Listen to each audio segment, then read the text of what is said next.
Belum tentu orang di luar sana semua aktivitas liburnya itu untuk silaturahim. Belum tentu orang di luar sana itu bisa menggunakan liburnya dengan sebaik mungkin. Salah satunya mempelajari Al-Qur'anul Karim. Nah, inilah yang digambarkan oleh Allah Subhanahu wa taala. Maka dalam Al-Qur'an ayatnya pendek. Surah At-Takwir. Fa aina tadhhabun? Mau kemana kalian pergi? Kata Allah Subhanahu wa taala. Ayatnya pendek, satu ayat. Fa aina tadhhabun? Kemana kamu mau pergi? Seperti itu. Kalau kita lihat Bu, usia kita itu nggak ada yang lama. Saya sering menyampaikan a'maru ummati baina sittina wa sab'in. Umur umatku itu kata Rasulullah SAW baina sittina wa sab'in, antara 60 sampai 70 tahun. Makanya Rasulullah wafat di usia 60 60 63. Kebiasaan mentang-mentang saya begini 5 jadinya kan. 63 tahun. Hati-hati nih. Lu udah sering ikut saya masih salah aja gitu. 63 tahun. Karena Rasulullah SAW menggambarkan usia umatnya Nabi Muhammad SAW itu tidak akan lama. 63 tahun. Kapan usia yang kekal kelak nanti di akhirat? Yang nggak ada batasan usianya, nggak ada batasan umurnya, nggak ada batasan waktunya. Kita nggak bisa bilang 1000 tahun, 2000 tahun, 3000 tahun, 4000 tahun, nggak ada batasannya. Tidak ada kaitannya dengan waktu. Usia kita kelak di akhirat. Kita nggak tahu, nggak ngerti lagi tuh. Setahun yang lalu kita mendapat kenikmatan dari Allah Subhanahu Wa Taala seperti ini. Kalau di dunia kita masih bisa ukur. Tahun lalu, alhamdulillah kita bisa berangkat umroh. Tahun sebelumnya, alhamdulillah bisa nguliahin anak sampai selesai. Kita masih bisa ngitung. Di akhirat kelak kita tidak ada batasan itu, karena tidak ada batasan waktu. Saat ini kita ada batasan waktu, yang waktu itu gampang sekali diukurnya oleh umat manusia. Kita bisa tahu Indonesia merdeka tahun 1945. Kita bisa tahu kapan usia kita lahir, tahun berapa kita lahir. Karena apa? Masih berbatas dengan waktu, masih dalam balutan waktu. Makanya dalam Al-Quran Allah banyak bersumpah terkait waktu. Kemarin saya sampaikan di depan adik-adik mahasiswa. Karena kita berbatasan dengan waktu, maka Allah Subhanahu wa taala banyak saling bersumpah dalam Al-Qur'an kaitannya dengan waktu. Ada wal fajri, ada wal laili, dan ada wan nahari, ada wat duha, ada wal asri. Ini semuanya kaitannya dengan waktu. Karena bagaimanapun waktu itu adalah yang paling berharga. Maka para ulama menyampaikan al-waqtu kasayfi fa illam taqta'hu qata'ak. Waktu itu ibarat pisau. Kalau misalkan kalian tidak menggunakan dengan baik untuk memotong, maka kalian yang akan terpotong. Dengan kata ulama. Jadi ketika kita menggunakan waktu itu sia-sia, itu apa daya kita tidak memperlakukan waktu itu untuk mempersiapkan bekal kita di akhirat kelak. Seperti itu. Maka yang terpenting adalah waktu. Maka dalam surah Al-Asr misalkan, wal asri, itu Allah bersumpah terkait waktu asar. Waktu asar itu maksudnya apa? Kalau dalam kamus bahasa Arab, al-asru itu artinya adalah waktu, al-hin, al-masa. Waktu pada umumnya waktu itu disebut al-asr. Tapi kalau dalam kamus Al-Quran itu disebut al-asru artinya memeras. Memeras di sini maksudnya adalah waktu kita untuk bisa memanen apa yang kita lakukan dari bangun tidur sampai asar. Jadi waktu asar itulah kita waktunya manen. Karena malamnya kita mau istirahat. Maka yang kita lakukan dari pagi sampai sore hari itu harus kebaikan untuk kita bisa memanen di waktu asar, dan kita siap tidur bobo yang nyenyak. Gambarannya. Maka kata para ulama, waktu asar itu adalah waktu terakhir. Waktu terakhir ngapain? Mengumpulkan bekal. Mengumpulkan bekal karena ibarat maghrib itu udah waktu kematian. Waktu selesai, terbenam. Tidak hanya terbenam matahari, terbenam kehidupan. Menggambarkannya seperti itu. Karena apa? Waktunya udah panjang dikasih. Dari bangun tidur sampai asar. Kalau yang bangun tidurnya ikut subuh. Kalau bangun tidurnya jam 11 siang itu lain cerita. Ya, Bu.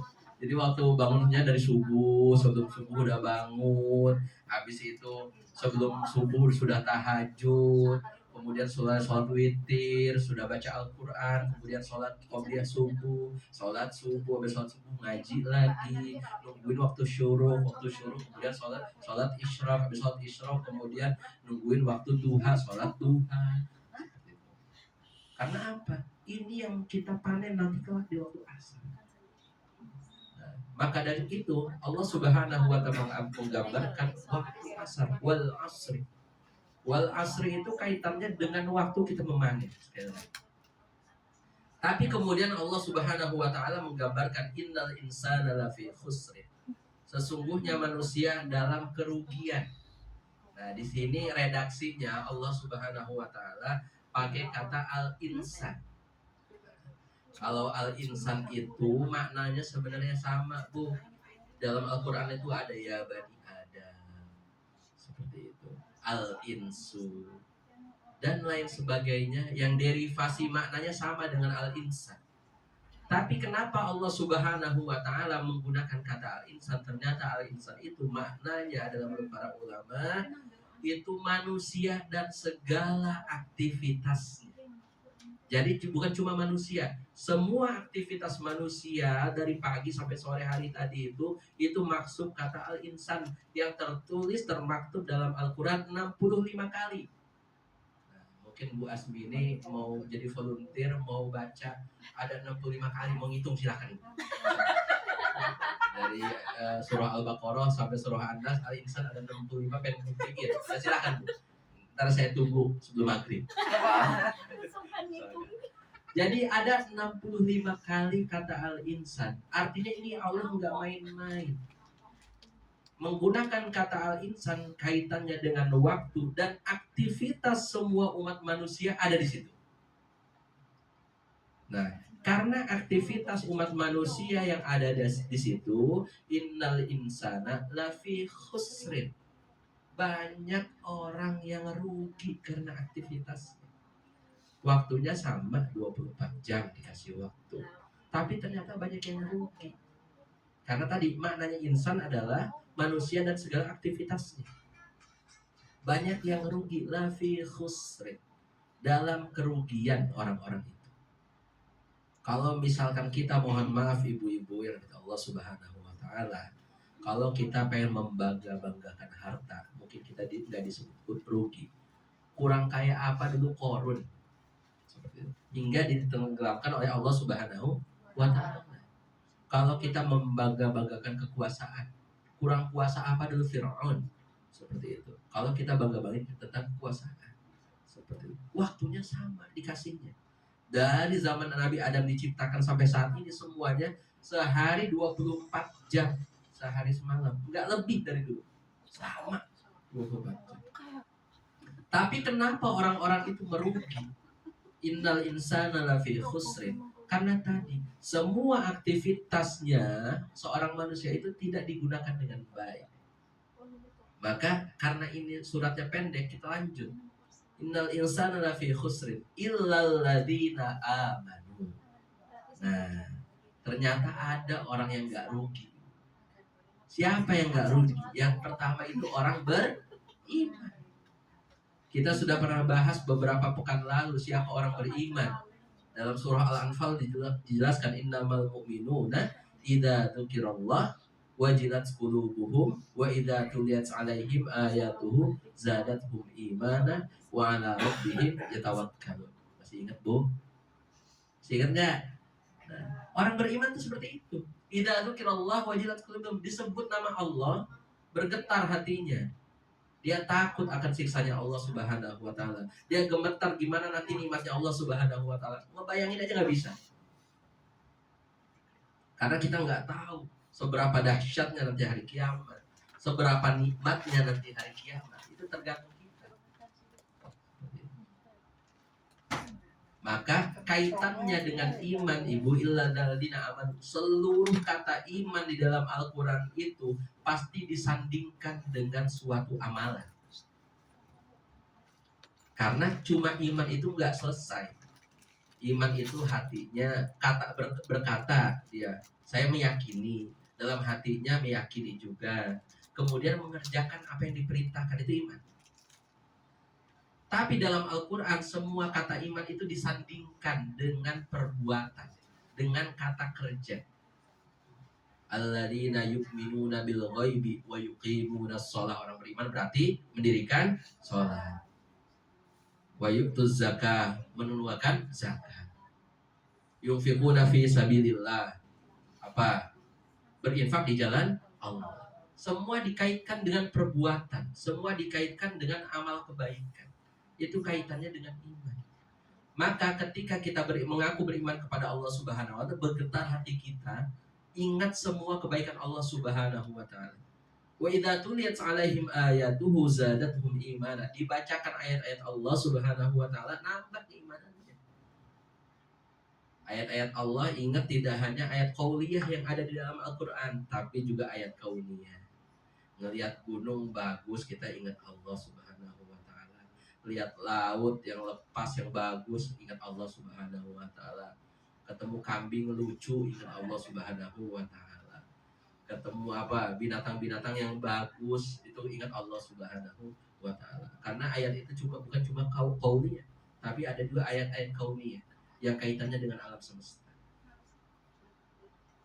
Wa idza tuliyat 'alaihim ayatuhu zadatuhum imana wa 'ala rabbihim yatawakkal. Dan kepada Allah lah bertawakal seorang hamba. Jadi tawakal itu setelah berusaha, setelah berdoa, usahanya udah maksimal, doanya sudah maksimal, baru serahkan kepada Allah Subhanahu wa taala. Jangan sampai kayak kisah pada zaman Nabi, ada orang yang bilang bertawakal, naruh kudanya, naruh untanya di pinggir masjid, kemudian tinggalkan begitu saja. Bilangnya apa? Saya sudah bertawakal. Itu bukan tawakal. Tawakal itu udah dikerjakan dulu, diikat dulu untanya, berdoa pada Allah, mudah-mudahan unta saya nggak hilang, dijaga dengan baik, baru bisa tinggalkan. Itu tawakal.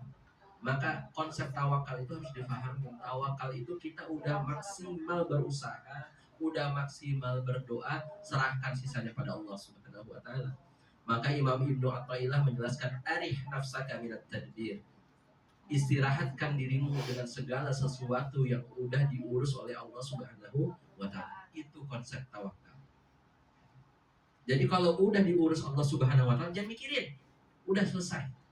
Tugas ibu, tugas semuanya ada di sini adalah bagaimana kita bertawakal pada Allah setelah beribadah, setelah berdoa, setelah berikhtiar. Nah, sisanya serahkan pada Allah Subhanahu wa taala. Kalau kita mikirin hasilnya, mikirin sisanya semuanya, kita stres. Saya sama-sama kerja 24 jam di Hong Kong. Yang ini dapat penghasilan gede, yang ini dapat penghasilan kecil. Yang ini nggak diuji sama Allah Subhanahu wa taala, yang ini diuji oleh Allah Subhanahu wa taala. Akan terus seperti itu. Kalau konsep tawakalnya nggak benar. Maka konsep tawakal ini yang harus kita ubah.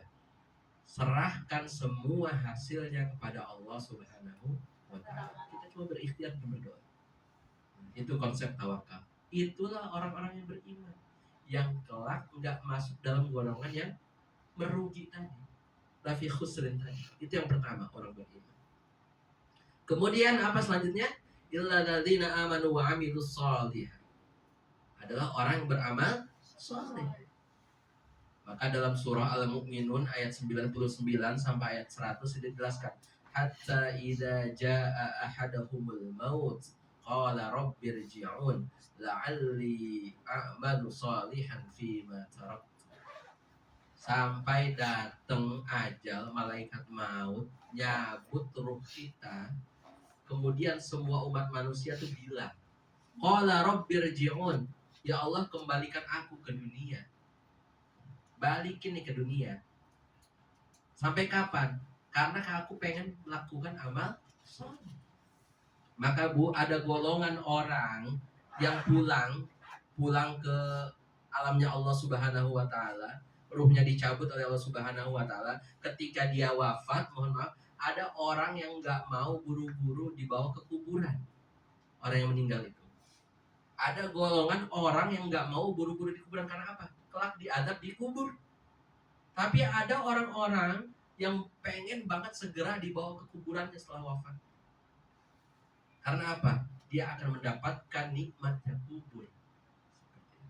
Maka golongan ini memperlihatkan bahwasanya adab kubur, nikmat kubur itu nyata.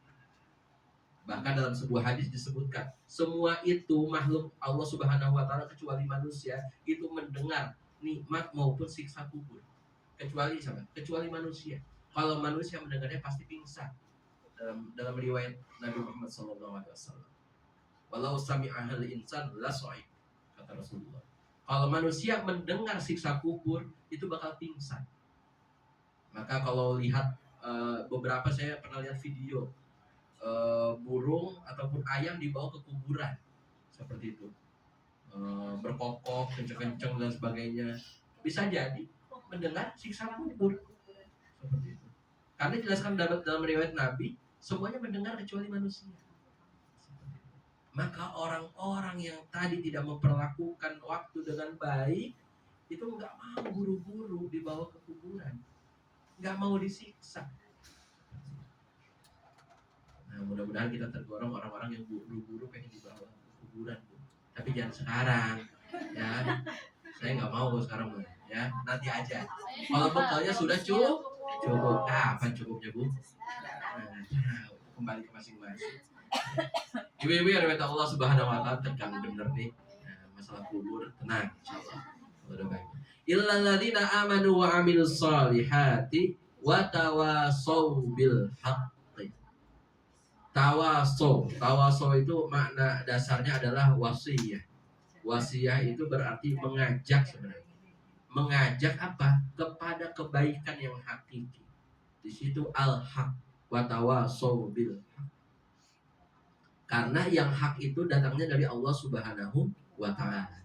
Allah sudah perintahkan, ini haram dimakan, jangan dimakan. Ini haram untuk dikerjakan, jangan sekali-kali mengerjakan.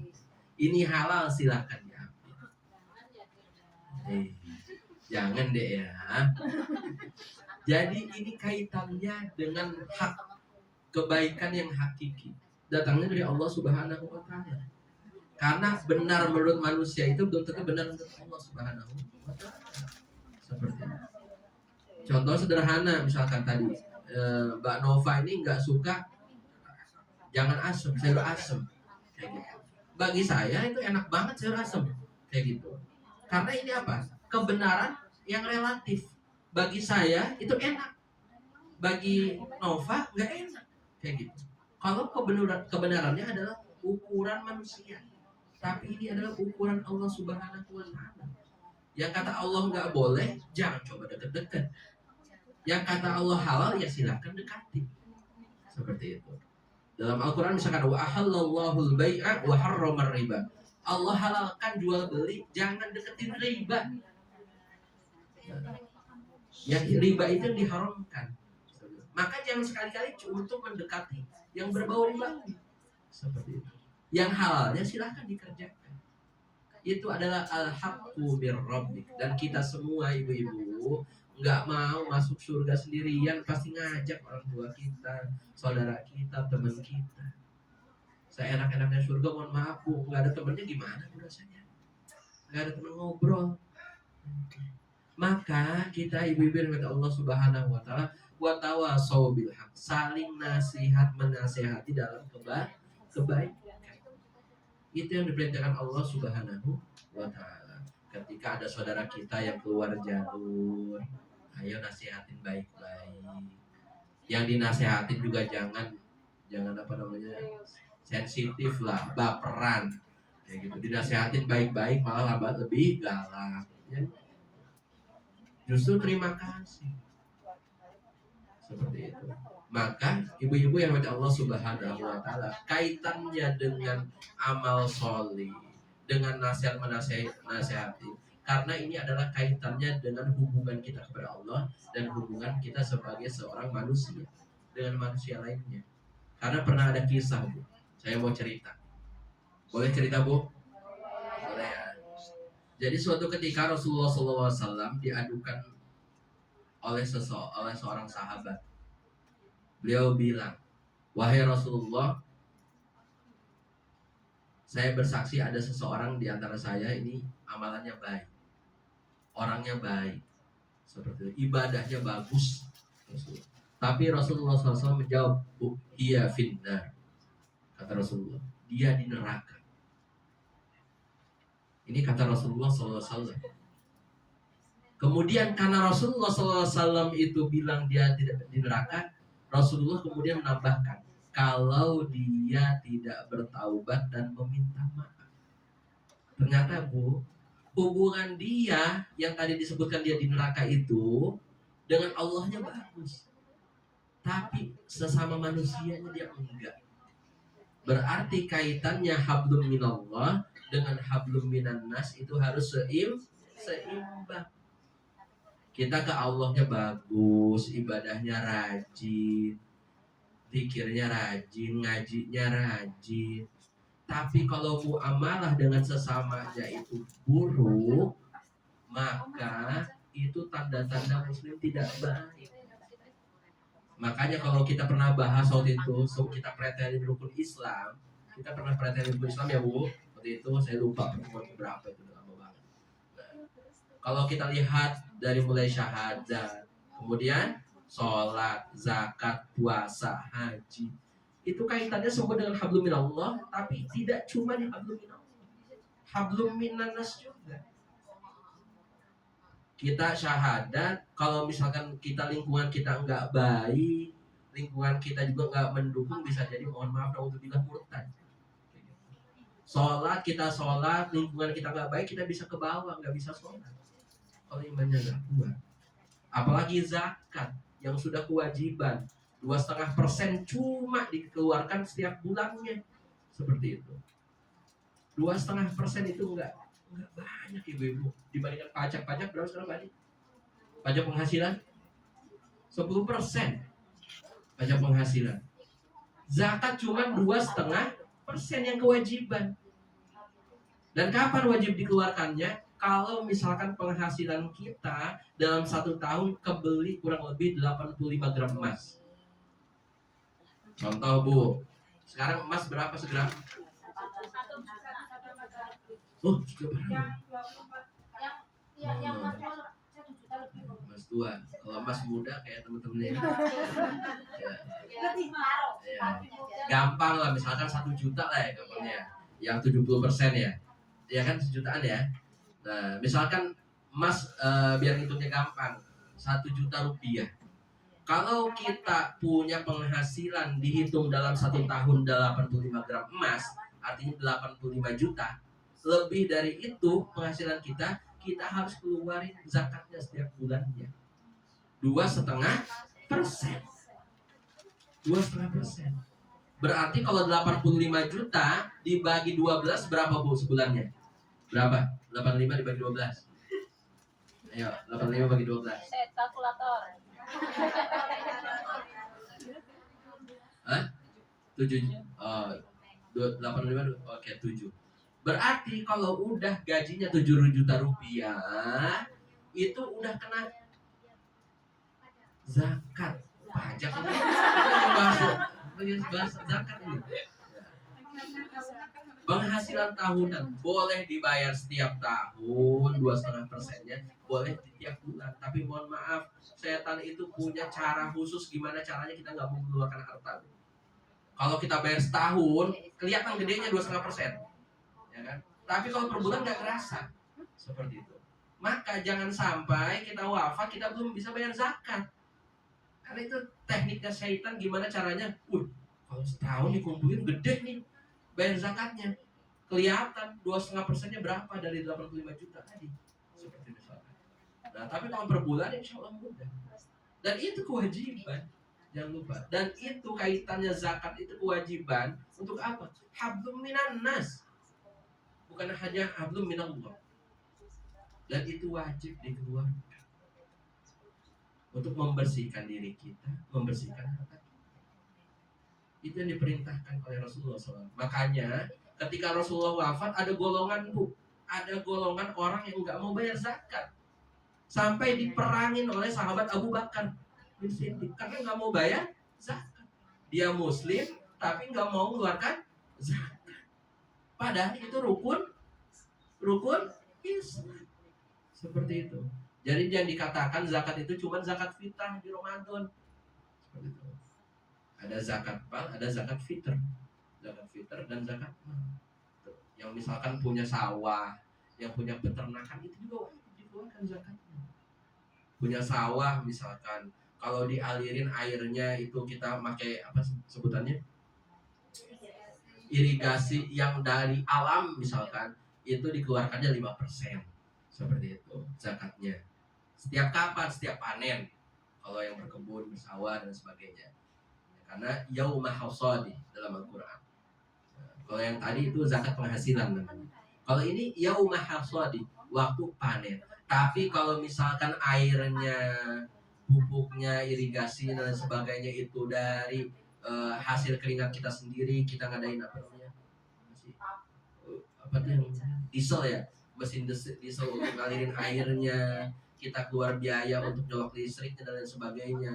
Seperti itu dikeluarkannya cuma 5%. Kalau dari alam dikeluarkannya 10%. Ini kewajiban yang harus kita lakukan. Dan ini adalah amal saleh kaitannya dengan muamalah. Karena zakat itu tidak hanya hablum minallah, tapi juga hablum minan nas. 8 asnaf yang berhak menerima zakat. Nah, kemudian kita lanjut. La fi khusrin illa alladziina aamanu wa 'amilus shalihati wa tawassaw bil haqqi wa tawassaw bis sabr. Maka mengajak seseorang dalam kebaikan juga harus dilandasi dengan kesabaran. Ini yang dicontohkan Rasulullah SAW dalam dakwahnya. Enggak kurang sabar apa Rasulullah ketika Rasulullah dihajar, diserang di Taif misalkan seperti itu, sampai terluka dan lain sebagainya, sampai para malaikat bilang saya balikkan bukit Uhud untuk menghancurkan mereka. Kata Rasulullah bilang apa?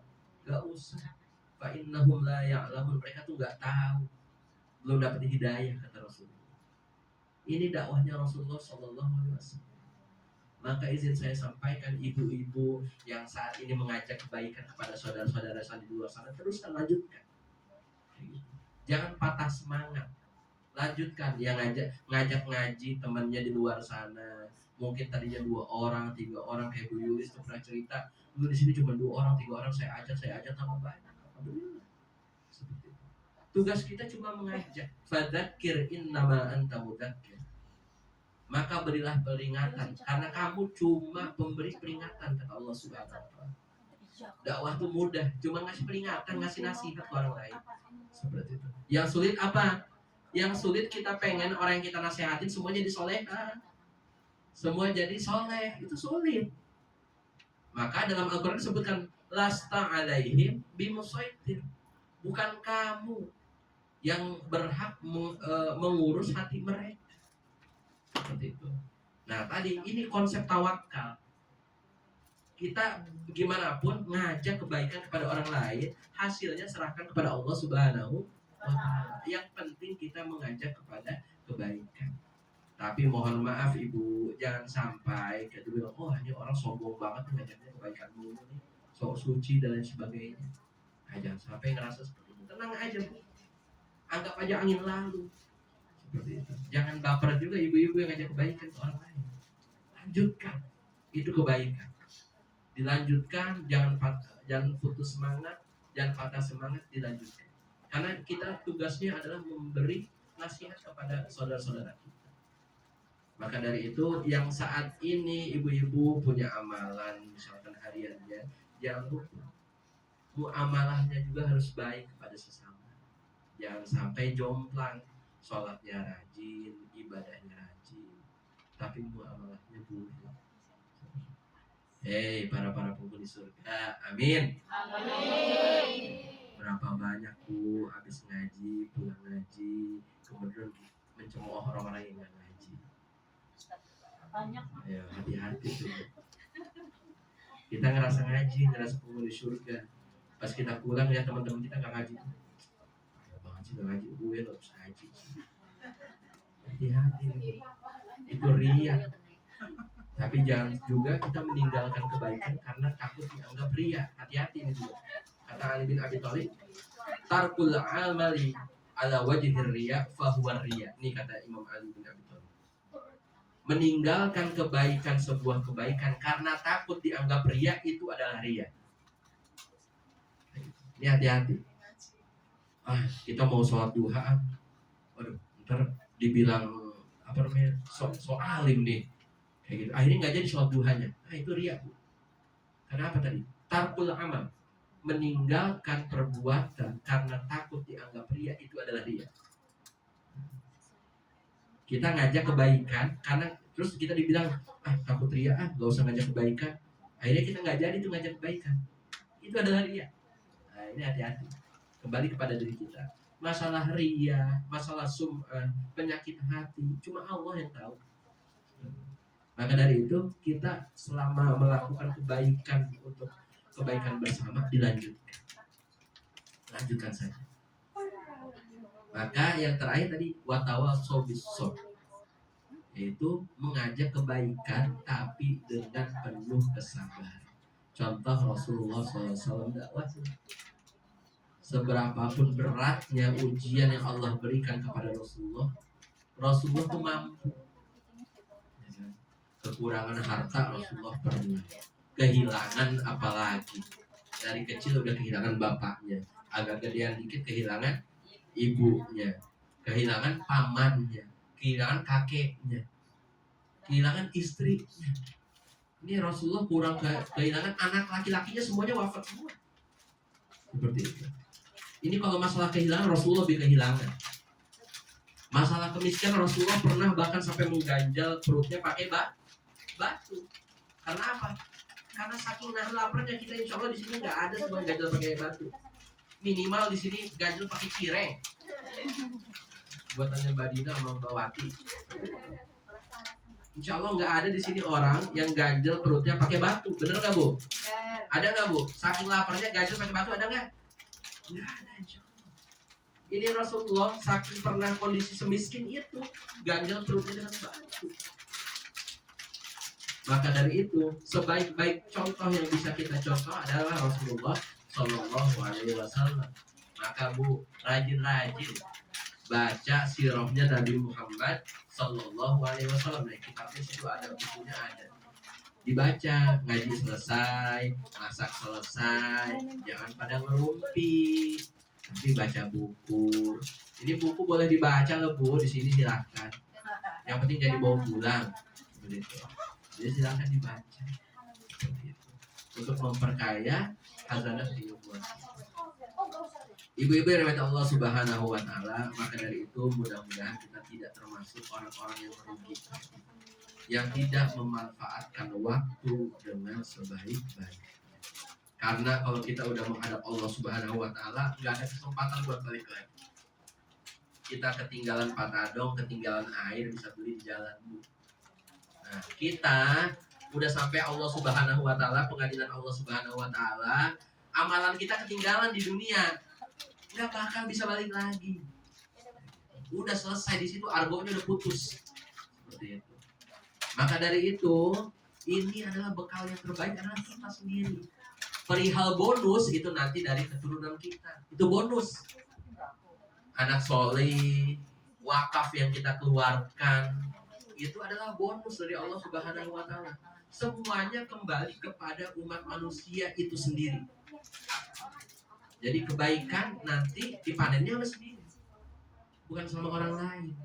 Maka orang lain, anak keturunan itu nanti ngasih cuma bonus, bukan nambahin amalan kita, tapi nambahin bonus kebaikan kita, pahala jariah kita. Misalkan wakaf, kita berwakaf, kita berwakaf untuk masjid, pembangunan masjid, berwakaf uang untuk misalkan penyewaan gedung yang dipakai buat ngaji seperti itu. Nah itu pahalanya mengalir terus menerus. Berwakaf Al-Quran misalkan tadi baca oleh para penghafal Quran, itu pahala terus mengalir. Itu mah bonus. Semuanya kebaikan yang kita lakukan pas kita di dunia. Seperti itu. Maka dari itu waktu yang sebentar tadi yang kata Rasulullah baina sittin wa sab'in, antara 60-70 tahun, itu yang harus kita maksimalkan. Lebih dari 70 tahun banyak nggak banyak, itu yang dikasih bonus Allah Subhanahu wa taala. Dikasih bonus bukannya berbuat baik malah masih alhamdulillah masih korupsi.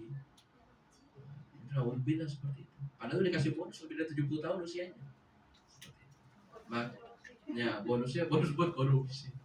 Nah, alhamdulillah. Maka dari itu ibu-ibu yang Allah Subhanahu wa taala, kita sama-sama perbaiki waktu kita, dimanfaatkan dengan baik. Dari bangun tidur sampai tidur kembali, itu adalah segala sesuatu yang kita lakukan bernilai pahala dan diridhoi oleh Allah Subhanahu wa taala. Jadi jangan berhenti untuk bisa berbuat baik. Tidak hanya baik kepada Allah Subhanahu wa taala, karena kita tugasnya adalah beribadah kepada Allah, tapi juga berbaik kepada sesama. Ketika sesama butuh bantuan, tawarkan bantuan. Jangan sampai dia minta bantuan dulu, udah mohon-mohon baru kita bantu. Justru kita yang tawarkan bantuan. Kalau kita mampu bantu semampu kita. Jadi itu ibu-ibu tadi yang dari Allah Subhanahu wa taala, mudah-mudahan bermanfaat, mudah-mudahan mendapatkan semangat baru untuk hidup kita. Mudah-mudahan semua yang benar datang dari Allah Subhanahu wa taala, yang salah dari saya pribadi, al-haqqu min rabbik fala takunanna minal mumtarin. Billahi taufiq wal hidayah wa ridha wal inayah. Assalamualaikum warahmatullahi wabarakatuh. Waalaikumsalam warahmatullahi wabarakatuh. Oke, siap. Tanya boleh? Boleh. Assalamualaikum warahmatullahi wabarakatuh. Waalaikumsalam warahmatullahi wabarakatuh. Ini saya mau tanyakan tentang masalah zakat tadi. Ini saya sendiri, masalah saya ini buta ilmu, saya nggak tahu ya Ustaz. Masalah kami di sini kan kerjakan ibaratnya walaupun sedikit kami mempunyai gaji dan kami juga menanggung keluarga yang di rumah, entah itu orang tua, entah itu anak, entah itu saudara. Terus kalau misalkan apakah itu diwajibkan juga kita mengeluarkan zakat atau bagaimana Ustaz? Mohon penjelasannya. Baik, ibu-ibu yang Allah Subhanahu wa taala, zakat itu yang pertama yang harus dimaknai adalah itu pembersih harta, ya. Pembersih harta kita. Jadi kalau orang, mohon maaf saya sampaikan, kalau misalkan semua pengeluaran yang dikeluarkan dulu kemudian baru berzakat, itu nggak ada orang yang berzakat, ya saya sampaikan. Karena apa? Kebutuhan kita banyak, seperti itu. Dan itu nggak bakal selesai, dan kita nggak bakal berzakat karena udah dikeluarin semuanya. Sisanya berapa akhirnya nggak masuk had kifayah kalau bahasa fikih, nggak masuk batasannya, nggak masuk nisabnya zakat. 2,5% nggak masuk ke 85 gram emas tadi batasan. Maka dari itu keluarkan kapan? Keluarkan di awal. Contoh misalkan, punya gaji misalkan 10 juta, 2,5%-nya berapa? Itu yang dikeluarkan di awal. Seperti itu. Nah, jadi itu yang harus dikeluarkan. Kalau misalkan dikurang kebutuhan nggak selesai bu, akhirnya apa? Nggak bayar zakat. Percaya, habis. Seperti itu. Kalau biasanya yang saya nerima misalkan dari BMI, misalkan rata-rata di teman-teman yang hari Ahad keliling misalkan, itu standarnya kan ibu-ibu rata-rata 4.700 ya, rata-rata. Iya, 4.700. Iya, 4.700 4.800 lah. Ya paling sekitar 120 per bulannya. Ya, 120 kan dibandingkan 4.800 kan jauh banget. Tapi kalau kita hitung 1 tahun, langsung tuh kerasa besar. 120 kali 12, nggak kerasa tuh lebih dari 1.000. Maka keluarkannya kapan? Setiap bulan. Biar mudah. Agar apa? Nggak ada celah untuk setan mengganggu pikiran kita. Yuwaswisu fi sudurinas, akhirnya kita nggak mau berzakat. Ya, wallah alam. Baik. Bersama ibu.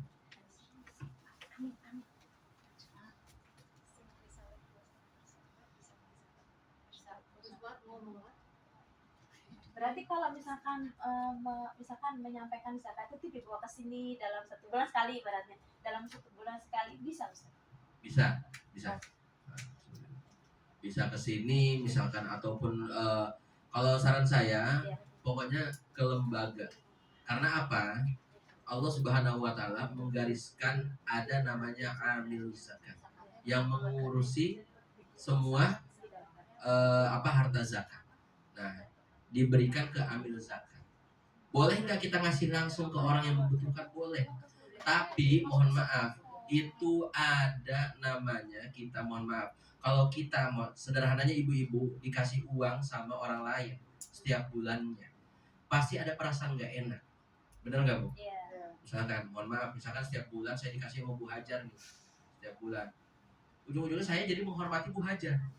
Kalau misalkan saya nggak berbuat baik ke Bu Hajar, nggak enakan. Ada hutang budi. Maka kenapa Allah Subhanahu wa taala menggariskan ada namanya amiluz zakat yang mengelola zakat. Seperti itu. Sama wakaf. Wakaf misalkan kita langsung ngurus ngasih, itu boleh nggak? Boleh. Tapi buat apa ada nadir wakaf yang mengelola harta wakaf?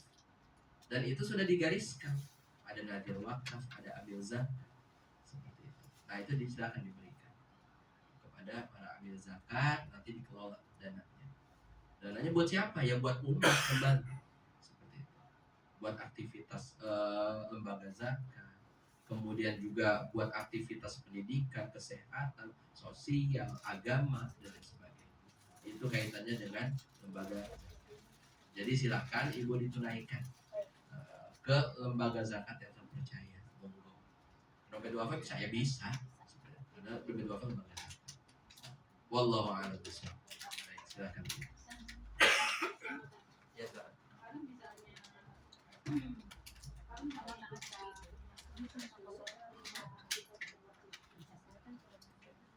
Baik. Zakat itu ingat Bu. Zakat itu adalah kewajiban. Hukum dasarnya adalah wajib. Sama kayak sholat.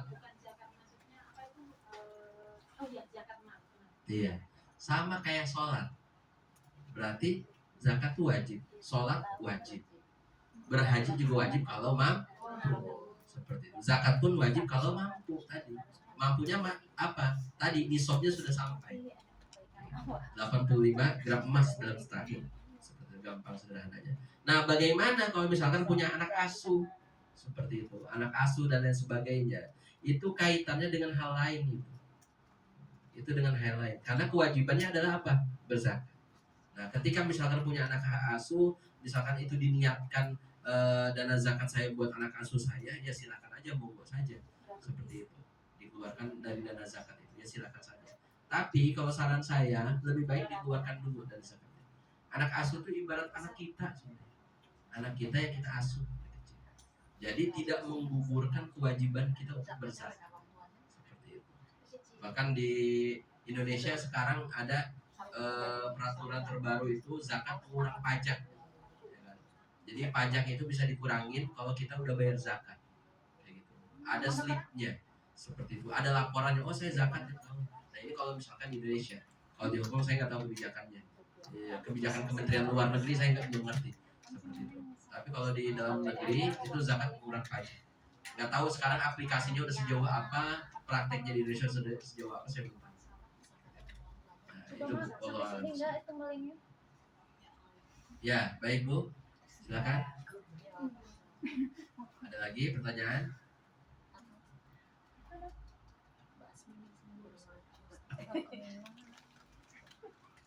Dari mahasiswi? Ada kepo boleh? Oke,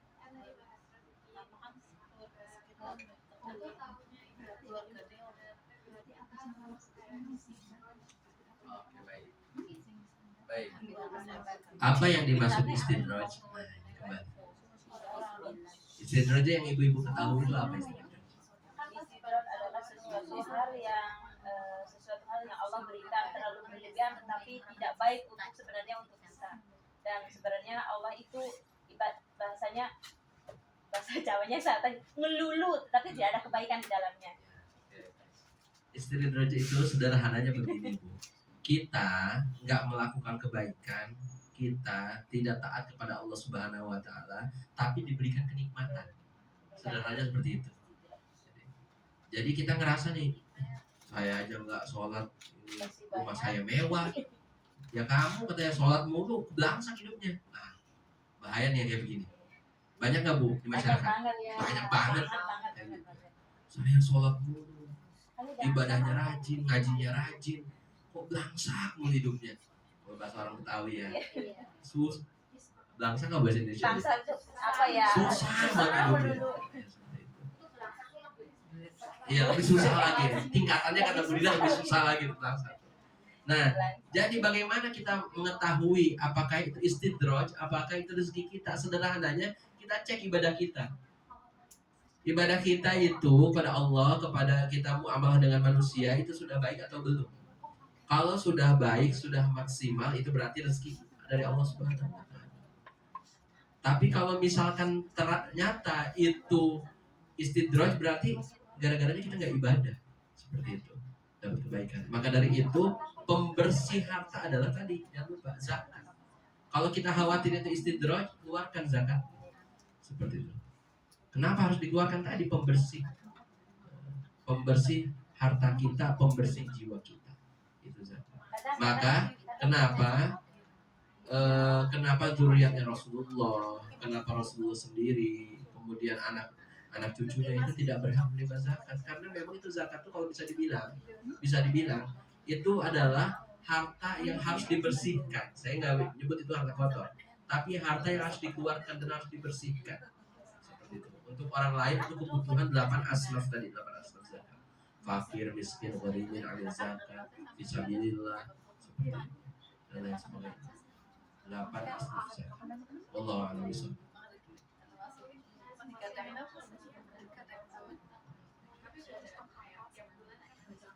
Ya, baik.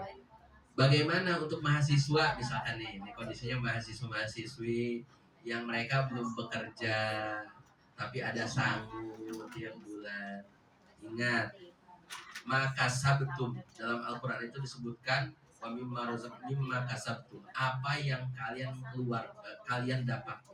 dapatkan itu, kalau tadi lebih dari 85 gram emas dalam 1 tahun dikeluarkan zakat. Tapi kalau nggak lebih, nggak usah. Tapi kayaknya susah deh mahasiswa itu dihitung kalau misalkan 85 gram emas 1 tahunnya. Kayaknya saya ini enggak.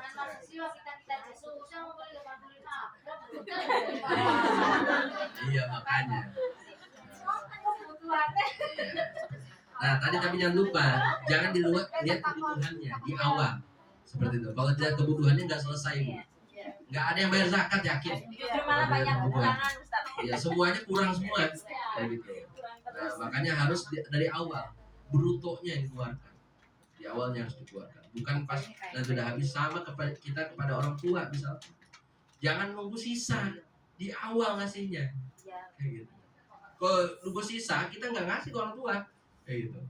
Nunggu sisa, aduh punya gaji 10 juta, anak sekolah 2 juta, terus listrik dan pulsa dan bensin 1 juta, terus habis itu cicilan rumah 2 juta, kayak gitu. Sisa 1 juta ya mama gak kebagian, kayak gitu. Nah, makanya dianggarkan di awal tuh. Seperti itu, Bu. Wallahu a'lam bishawab.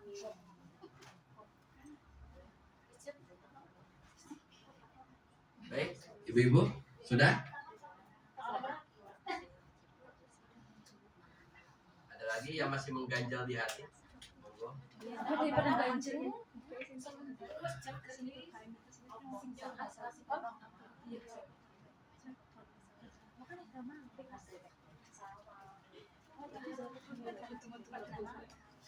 Maaf Ustaz, ini ada yang mau nanyakan tentang kalau ada hasil kebun itu kan biasanya kan kurang lebih dalam 1 bulan atau setengah bulan sekali biasanya mendapatkan hasil kan, atau tuh sekitar 2 juta atau 3 juta mungkin bisa lebih. Itu bagaimana Ustaz? Iya, kalau perkebunan itu setiap panen. Bukan, ini kan ibaratkan perkebunan karet atau sawit itu kan tiap bulan atau setengah bulan sekali bisa mendapatkan. Itu bagaimana Ustaz? Oke. Kalau misalkan pengeluar dari perkebunan karet ya, Iya, karet, sawit, kayak apa lagi ya yang modelnya seperti itu. kopi kalau kopi. Sengon, misalkan kayak gitu ya, sengon misalkan yang barangannya kayak gitu ya, Iya. punya sawit, yang dia bisa diunduh Dalam cepat situ, dalam iya. waktu cepat ya. Iya, iya. Nah, itu bagaimana kaitannya dengan perkebunan yang seperti itu? Jadi itu dikeluarkan saat memanen. Oh, jadi Iya, sekali panen. bisa setiap mendapatkan uang. Iya, setahun 3 kali ya 3 kali dikeluarkan. Seperti itu. Berarti kalau setiap bulan. Setiap panen. Setiap panen. Iya. Kan Jumlahnya tadi panen. 5 atau 10%. Ya, 5 atau 10%. Nah, nisabnya kapan? 650 wasak. Ada yang bisa konversi nggak ya? 650 wasak itu apa ya? Kalau dalam bahasa Arabnya 650 wasak. Ntar saya carikan yang dikonversi. Coba 650 wasak itu berapa beras atau berapa ini rupiah? Iya. So'an min tamrin atau so'an min syair. Seperti itu. Nah, tapi kalau misalkan belum nyampe nisabnya mau dikeluarkan ya silakan saja. Tapi kalau misalkan itu nggak sampai nisab, nggak sampai batasan harta yang wajib dikeluarkan karena misalkan nggak nyampe, nggak dikeluarkan nggak apa-apa. Seperti itu. Misalkan cuma punya, mohon maaf ya, punya kebun karet, pohon karet itu cuma 5 biji, kayak gitu, 5 pohon, yang nggak usah dikeluarin itu zakatnya, nggak ada hasilnya. Ya itu kan paling kurang lebih kan sekitar 653 kilo kalau misalkan. Ya, jadi berapa? Berarti setengah kintal lebih ya. Iya, iya, iya. Ya, 65 wasak, 650 wasak. Iya, 5 wasak 653 kilo. Iya. Berarti 5 wasak itu 653 kilo. Ya. Jadi 603 berarti setengah kintal lebih lah kurang lebih. Ya, kalau setengah kintal lebih. Tapi kan kadang kan kalau pas lagi musim kemarau gini yang ditimbang karetnya jangan sampai 30 Iya, kilo. kalau nggak sampai nggak usah. Oh, nggak Dikeluarkan usah. zakatnya. Seperti itu. Silakan. Nah, tadi. Iya, tadi nisabnya kita harus tahu batasannya. Jadi wajib sama. Misalkan penghasilan kita nih nggak sampai 85 gram emas kalau kita kumpulkan dalam 1 tahun, yang asli ya yang domestik, yang brutonya ya, bukan yang tadi udah dikurangin bayar cicilan dan sebagainya di awal. Seperti itu penghasilan kita nggak sampai 85 gram emas kalau dikonversi, itu nggak wajib mengeluarkan zakat. Masanya kan tiap bulan paling nggak mereka cuma dapat 30 kilo, 50 kilo kan segitu doang. Iya, Ustaz. itu enggak. Oh, iya. Tapi kalau tadi di atas itu silakan dikeluarkan zakat. Terima kasih Ustaz. Oh, ya, sekali.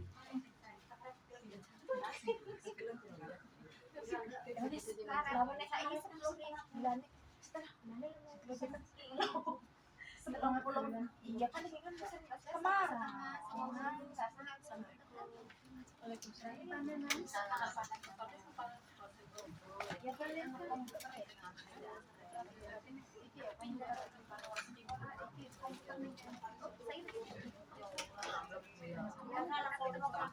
Baik, ada lagi ibu-ibu? Kalau nanti mau kita bahas, kayaknya harus rekaman tulis. Kalau mau bahas kita terkait fikih zakat boleh. Satu momen kita bahas detail fikih zakat boleh. Nanti silakan kita. Minggu depan mau bahas fikih zakat. Jadi kan ini Ustaz.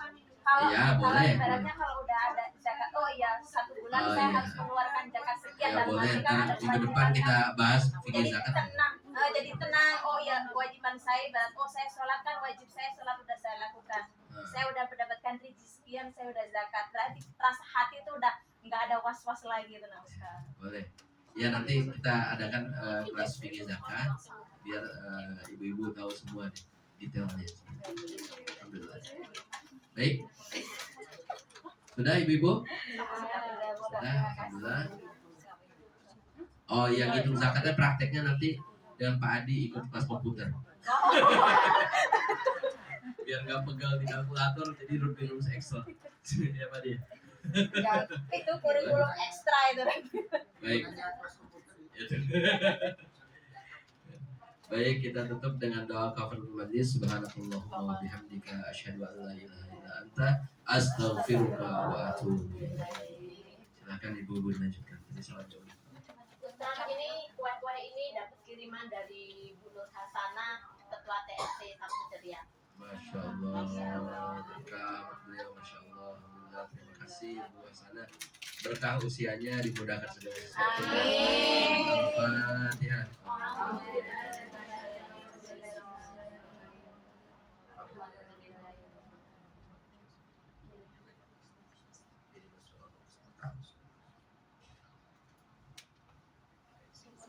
Silakan ibu-ibu lanjut.